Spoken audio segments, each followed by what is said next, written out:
बोकारो में DMFT fund में घोटाले में परत दर परत खुलासे हो रहे हैं। डीएमएफटी फंड से हाई मास्ट लाइट लगाने में भी बड़ा घपला हुआ है।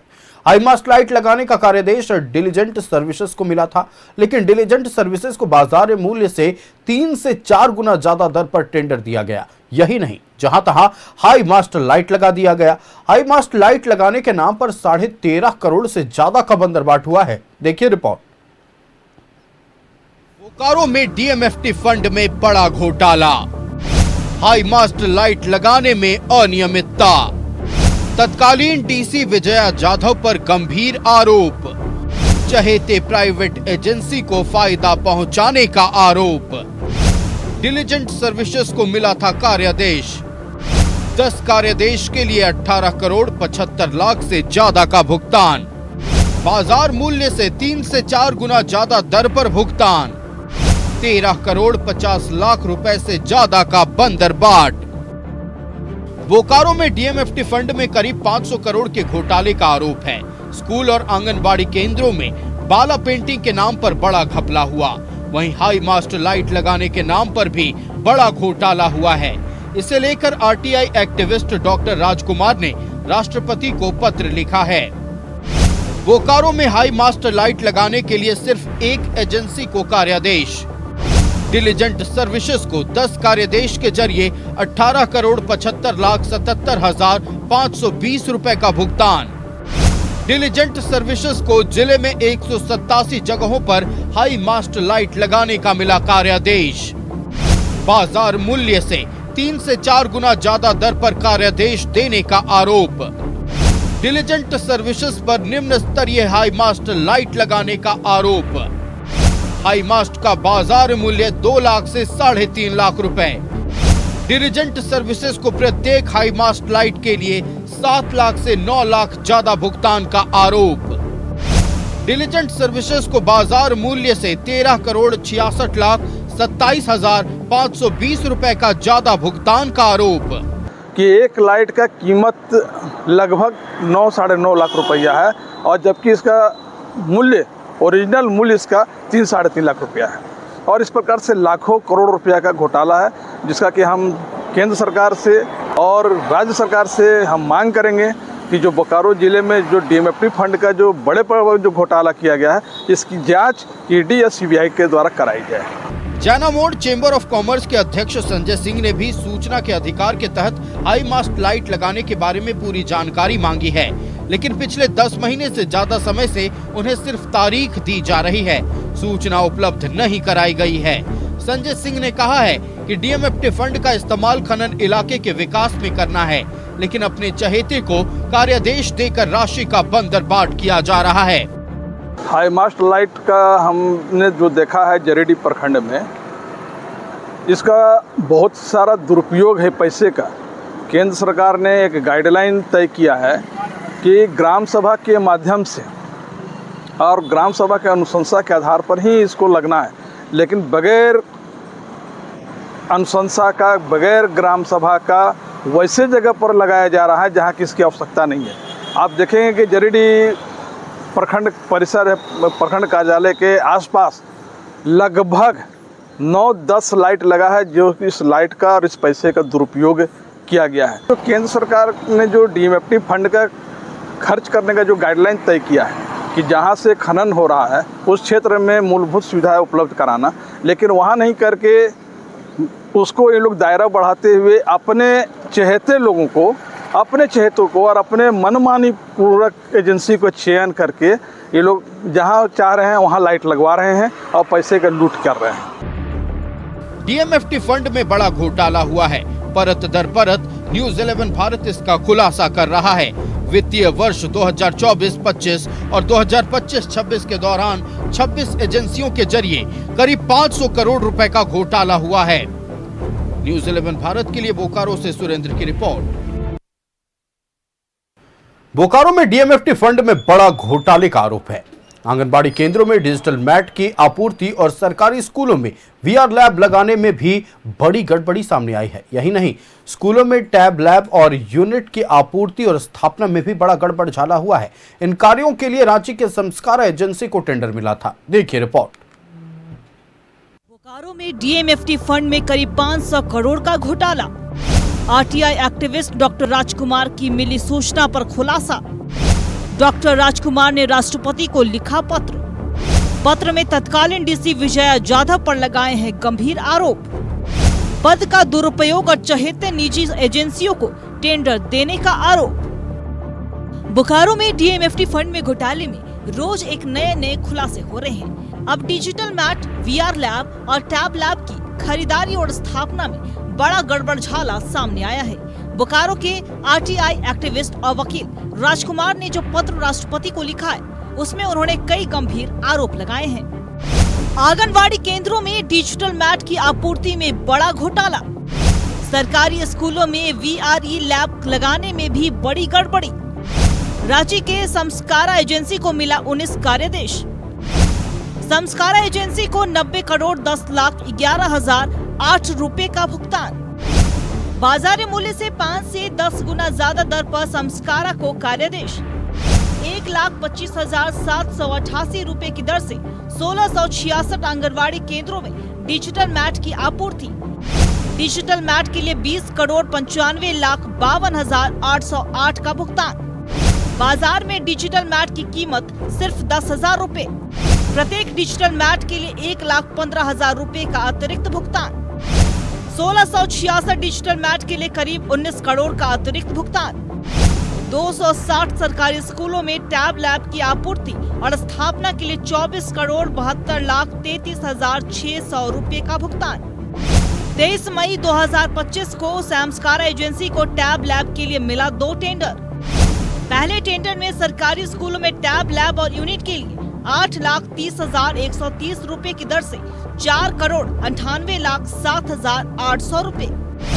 दूसरे टेंडर में 20 सरकारी स्कूलों में टैब लैब और यूनिट के लिए 24,95,700 की दर से 4 करोड़ 99,14,000 का भुगतान। यानी तीनों टेंडर में अलग अलग दर से टैब लैब और यूनिट की आपूर्ति का कार्यादेश दिया गया, जो साफ तौर पर घोटाले को दिखाता है। अगर तीनों टेंडर में न्यूनतम दर को मानकर चले तो 3 करोड़ 96,83,400 रुपए के घोटाले को साबित करता है। तो वहीं संस्कारा एजेंसी ने निम्न स्तरीय टैब लैब यूनिट की आपूर्ति की, जिसका बाजार मूल्य 2 लाख से 2.5 लाख रुपए है। ऐसे में बाजार मूल्य के आधार पर 19 करोड़ रुपए ज्यादा भुगतान किया गया, जो अपने आप में एक बड़ा घोटाला है। यही नहीं, एजेंसी ने अभी तक सिर्फ कुछ ही स्कूलों में काम शुरू किया। 189 सरकारी स्कूलों में वीआर लैब की आपूर्ति के लिए 44 करोड़ 42,34,600 रुपए का भुगतान। 9 टेंडर के माध्यम से संस्कारा एजेंसी को दिया गया कार्यादेश। पहले टेंडर में 20 स्कूलों में वीआर लैब और यूनिट के लिए 23,70,915 रुपए की दर से 4 करोड़ 74,18,300 रुपए का कार्यादेश। बाकी के टेंडर में 169 स्कूलों में वीआर लैब और यूनिट के लिए 24,95,700 की दर से दिया गया कार्यादेश, जो पहले टेंडर के मुकाबले 1,25,000 रुपए प्रति लैब और यूनिट ज्यादा है। यानी पहले और बाकी टेंडर की तुलना की जाए तो एजेंसी को 2 करोड़ 11,58,800 रुपए ज्यादा भुगतान किए गए। वही एजेंसी ने जो वीआर लैब और यूनिट लगाए हैं, उसका बाजार मूल्य 2 लाख से 2.5 लाख रुपए के बीच में है। ऐसे में वीआर लैब और यूनिट की स्थापना के लिए संस्कारा एजेंसी को सुनियोजित साजिश के तहत 41 करोड़ 38 लाख रुपए ज्यादा का भुगतान किया गया, जो एक घोटाला है। न्यूज़ 11 भारत के लिए बोकारो से सुरेंद्र कुमार की रिपोर्ट। बोकारो में डीएमएफटी फंड में करीब 500 करोड़ का घोटाला सामने आने के बाद आरटीआई एक्टिविस्ट डॉक्टर राजकुमार ने राष्ट्रपति को पत्र लिखा। डॉक्टर राजकुमार से खास बातचीत की संवाददाता सुरेंद्र ने। फाउंडेशन ट्रस्ट बोकारो यानी डीएमएफटी फंड, जिस तरह से डॉक्टर राजकुमार जो कि आरटीआई एक्टिविस्ट और अधिवक्ता है, उन्होंने 500 करोड़ रुपए का घोटाले का आरोप लगाया है, जो तत्कालीन डीसी थी विजया जाधव पर। और इस खबर के चलने के बाद लगातार कई तरह से हमारे पास फ़ोन भी आ रहे हैं, चाहे वो हाईलाइट मास्क की व्यवस्था हो या बच्चों को पढ़ाने वाले पैड हो या फिर एलईडी वैन हो। हम सिलसिलेवार से इस सभी डीएमएफटी फंड में हुए घोटालों की खबर आप तक लगातार पहुंचाते आ रहे हैं। आज हमारे साथ जो डॉक्टर राजकुमार हैं वह जुड़ रहे हैं और हम उनसे जानेंगे। आज इनसे जुड़ने का खास कारण यह रहा है कि इन्होंने अपने फेसबुक पोस्ट पर लिखा है कि मुझे किसी भी तरह से एन प्रक्रिया के तहत इन्हें किसी भी कानूनी रूप से फंसाने की कोशिश की जा रही है। आखिर डॉक्टर राजकुमार के मन में ऐसा क्यों आया, और इन्होंने एक बात और भी लिखा है कि विशेष सूत्रों से इन्हें पता चला है। उन सब बातों को पहले जानते हैं, फिर आगे बात करेंगे। आपका न्यूज़ 11 भारत में स्वागत है। धन्यवाद। क्या आखिर हुआ है जो आपको पोस्ट ऐसा करना पड़ा? नहीं, हमको विभिन्न मेरे सोर्सेज से पता चला कि मुझे किसी भी तरह से फंसाने का प्लान बनाया जा रहा है। तो इसमें कोई मेरे दोस्तों को भी उपयोग किया जा सकता है, मेरे घर में भी आके कोई ज़बरदस्ती पैसा रख सकता है, या फिर रास्ते में कोई कुछ कर सकता है। इस तरह का लगातार कई लोगों के द्वारा सूचना दिया गया जो विश्वसनीय है। इस कारण से मुझे यह पोस्ट फेसबुक पे करना पड़ा। जितना बड़ा आपने कदम उठाया है, बोकारो की जनता के लिए आपने ये आवाज़ उठाई। देखिए, फंसाना तो है, मान लीजिए कोई किसी को फंसाना चाहे तो कई तरीके से फंसा सकता है, इसलिए संभव है। इसीलिए मैंने जैसे ही सूचना मिला मैंने फेसबुक पे पोस्ट कर दिया, क्योंकि अब तो मैंने जितना था सब लिख कर सब जगह भेज दिया। अब तो मेरे हाथ में कुछ है भी नहीं कि मैं कुछ कर सकता हूँ। बहुत चारों तरफ चर्चा चल रहा है कि अब कंप्रोमाइज़ कर रहे हैं, कुछ लोग मेरे घर आ रहे हैं, रात को भी कुछ लोग मेरे घर आए थे। ऐसा कई तरह का अफवाहें उड़ाई जा रही है, जबकि वास्तविकता यह है कि अब तो मुझे जो करना था मैंने कर दिया। अब तो कुछ बचा नहीं। अब इन लोग को मैनेज करना है और कंप्रोमाइज़ करना है तो संबंधित एजेंसियों या संबंधित जो बड़े बड़े लोग हैं वहाँ जाएं। मेरे पास तो अब कुछ बचा भी नहीं कि मैं कंप्रोमाइज़ करूँगा। एक चीज़ देखा जा रहा है कि जो विपक्ष है वो खुलकर इस मैटर में नहीं आ रहा है। अगर हम चाहे जयराम महतो की बात कर ले, बहुत बड़ी बड़ी बातें करते हैं वो कि झारखंड में ऐसा हो रहा है वैसा, लेकिन आपने जिस तरह से पत्र लिखा है, चाहे वो जयराम महतो जलकेम को हो, बीजेपी हो या अन्य पार्टियां हैं, उनको भी सामने आना चाहिए। क्या कहेंगे? यह दुखद बात है कि इन लोग नहीं आ रहे। इतना महत्वपूर्ण मुद्दा है, सभी लोगों को इस मुद्दे को महत्वपूर्ण तरीके से उठाना चाहिए था, प्रमुखता के तौर पर, लेकिन दुखद बात है कि ये लोग नहीं उठा रहे हैं। कोई बोल ही नहीं रहा है कुछ। क्या लग रहा है कि अगर हर जिले में आपके तरह डॉक्टर राजकुमार मिल जाए और इसकी जांच हो जाए तो कई आईएएस इसके जद में आ सकते हैं क्या? हाँ, ये मामला जहाँ तक डीएमएफटी का सवाल है तो अगर जांच हो तो पूरे राज्य में ये संभावना है कि ऐसा ही होगा। बहुत कम जगह का जो बचा होगा थोड़ा बहुत, लेकिन हर जगह है ही। एक बात सामने यह आ रही है कि जिस कंपनी को बोकारो जिले में डीएमएफटी फंड से पैसे काम दिए गए हैं, पैसे का बंदर बांट किया गया है, वहाँ भी कई ऐसे जगह उसी कंपनी को, सेम कंपनी को पैसे काम दिया गया। क्या है क्या? हाँ, ऐसा सुनने में तो मुझे भी आया है कि जमशेदपुर में, चाईबासा इत्यादि जगहों में इन्हीं कंपनियों को शायद काम, upgradation of primary schools into model primary school, सब जगह इन्होंने ऐसा ही काम किया है। व्यापक पैमाने पर इसी तरह का काम किया है। कार्यादेश से कार्य देने की बात कही गई है, और कौन सी कंपनी थी? ये संस्कारा कंपनी है। ये कंपनी को 5 कार्यादेश के माध्यम से दिया गया है। अगर हम जो अधिकतम अगर 40,000 के रेट से भी आप जोड़ते हैं तो भी एक डिजिटल मैट पे करीब इन लोगों के द्वारा 85,000 रुपया अधिक पे क्रय किया गया है। तो 1666 के लिए आप लगभग 10-12 करोड़ रुपया इन्होंने ज़्यादा भुगतान किया है, जो कि स्पष्ट रूप से घपला घोटाला को दर्शाता है। कि जिस तरह से एक स्कूल का पेंटिंग करने के लिए जो नावाडी पिपराडी की स्कूल है वो 4 करोड़ 29 लाख कुछ रुपए में दिया गया। आखिर किस तरह की पेंटिंग हुई होगी राजकुमार जी? नहीं, वो तो पेंटिंग हुआ ही नहीं है। एक्चुअली वित्तीय वर्ष 22-23 में पिपराडी नावाडी का स्कूल का बाला पेंटिंग हुआ था। ये दोबारा 24-25 में सेम उसी योजना को लगाकर ये पैसा निकाल लिया गया, 4 करोड़ 72 लाख रुपया के लगभग जी। है, वो काम हुआ ही नहीं है, चूंकि 22-23 में ही हुआ था। इसका मतलब है कि उसी को दर्शाकर नए सिरे से बिल निकाल लिया। एक एलईडी की कीमत, अगर वैन की बात करें, एलईडी वैन की खरीदारी की तो कितनी होनी चाहिए अनुमान? नहीं, 16 एलईडी वैन को उन्होंने लगभग 2 करोड़ 99 लाख रुपया में क्रय किया है। एक एलईडी वैन का अगर आप मैक्सिमम जिस स्तर का बोकारो में, सबसे पहले तो अभी तक वो एलईडी वैन दिखा नहीं है। अगर मान लीजिए उसको अगर अधिकतम 6-7 लाख 8 लाख भी लेके चलते हैं तो भी 1.5-2 करोड़ रुपया ज्यादा का भुगतान। 16 एलईडी वैन आप ऑलरेडी खरीद लिए तो फिर भाड़े पे लेने की क्या आवश्यकता? क्या लग रहा है इसमें जो एजेंसियां हैं उनको सामने आकर निष्पक्ष जांच करना चाहिए?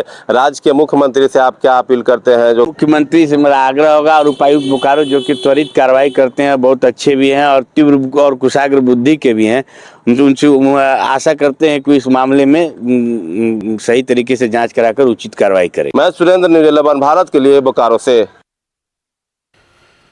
संवाददाता सुरेंद्र हमारे साथ लाइव जुड़ रहे हैं। सुरेंद्र, देखिए पिछले कुछ दिनों से लगातार जब हमें वो खत हाथ लगा है जो डॉक्टर राजकुमार ने राष्ट्रपति को लिखा है और जिसमें डीएमएफटी फंड में हुए घोटाले का जिक्र किया है, एक के बाद एक अलग अलग एजेंसियों के नाम सामने आ रहे हैं, अलग अलग कार्यादेश के जरिए जो राशि आवंटित किए गए हैं वो सामने आ रहे हैं, कभी बाला पेंटिंग के नाम पर, और आज जो हम डिलीजेंट और संस्कारा को लेकर जानकारी अपने दर्शकों से साझा कर रहे हैं, इस बार लूट हुई है हाई मास्ट लाइट और आंगनबाड़ी केंद्रों में डिजिटल मैट के नाम पर। क्या है पूरा खेल, बताए दर्शकों को। देखिए, ये खेल है ही बहुत बड़ा खेल है और डीएमएफटी फंड का जो यह खेल है, लगभग 500 करोड़ रुपए का जो खुलासा हुआ है। डॉक्टर राजकुमार जो एक्टिविस्ट और अधिवक्ता है, राष्ट्रपति को पत्र के माध्यम से सूचना दी गई और पत्र भी 1-2 पन्ने का नहीं, लगभग 205 पन्ने का यह पत्र है। और जिस तरह से हम बात सबसे पहले करेंगे डिजिटल मैट की, जो संस्कारा एजेंसी है उसके द्वारा दी गई थी।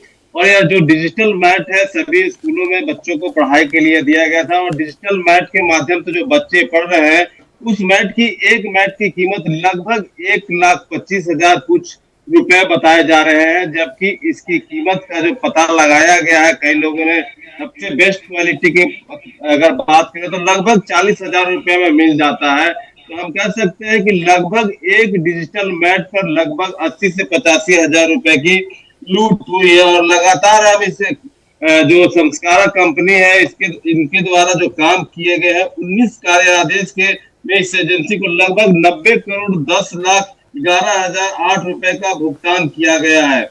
और लगातार जिस तरह से विभिन्न स्कूलों में डिजिटल मैट लगाकर यह काम किया गया है, हम कह सकते हैं कि मैंने पहले भी क्या था कि जिस तरह से यह कार्य आदेश दिए गए हैं मनोनयन के आधार पर दिया गया है, जिसको जानकारी है, जिस तरह से डॉक्टर राजकुमार ने भी बताया है कि यह जो कार्यादेश दिए गए मनोनयन के आधार पर दिए गए, न किसी तरह के इसके लिए टेंडर निकाला गया है, न कुछ किया गया है। आप समझ सकते हैं कि एक डिजिटल पैड पर अगर 85,000 रुपए की लोग धोखाधड़ी के माध्यम से पैसे कमा रहे हैं तो 90 करोड़ के आसपास जिस तरह से संस्कारा कंपनी को एजेंसी को काम दिया गया है, तो अगर आकलन करें तो सोचिए कि अगर एक डिजिटल पैड की 40,000 रुपए कीमत होती है बेहतर क्वालिटी की और उसमें 85,000 रुपए कमा रहे हैं, तो समझिए कि कितना ये कमा रहे हैं और ये पैसे की लूट कैसे कर रहे हैं। वहीं अगर हम बात कर ले हाईलाइट मास्क की, तो वहां पर भी ये बहुत बड़ा घोटाले का आरोप लगाया है, जो कि जैना मोड़ के चैम्बर ऑफ कॉमर्स के संजय कुमार है। वो लगातार पिछले 10 महीनों से आरटीआई के माध्यम से मांग कर रहे हैं कि आखिर जो ये कार्यादेश मिला है इस एजेंसी को मिला है और ये जो काम किया गया है कितने रुपए में एक जो लाइट लगी है हाईलाइट मार्ट की प्राइस क्या है, लेकिन उन्हें दौड़ाया जा रहा है। कभी आरटीआई के नाम पर, उनको जवाब के नाम पर 2 पन्ने का पेपर, सादा पेपर दे दिया जा रहा है और उलझाए रखने की काम की जा रही है। हालांकि जो नई डीसीआई है, डीडीसीआई है, उन्होंने साफ तौर से यहाँ कहा कि इनको जो जानकारियां चाहिए वह दी जाए, लेकिन उनके बावजूद भी डीडीसी के आदेश के बाद भी जानकारी नहीं मिल रही है। और जिस तरह से संजय कुमार ने बताया है कि उसका जो प्राइस है लगभग 3 से 3.5 लाख रुपए एक हाईलाइट मास्क की है, लेकिन उसकी खरीदारी 9.5 लाख रुपए के आसपास की गई है। तो आप समझ सकते हैं कि एक डिजिटल जो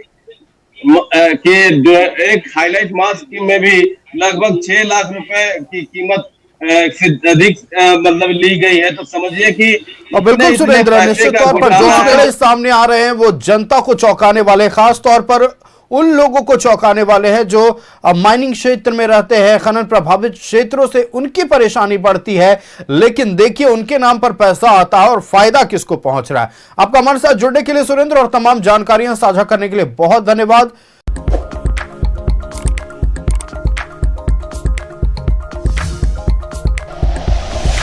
like and share videos, subscribe करें हमारा चैनल और प्रेस करें बेल आइकॉन। न्यूज़ 11 भारत, सच है तो दिखेगा।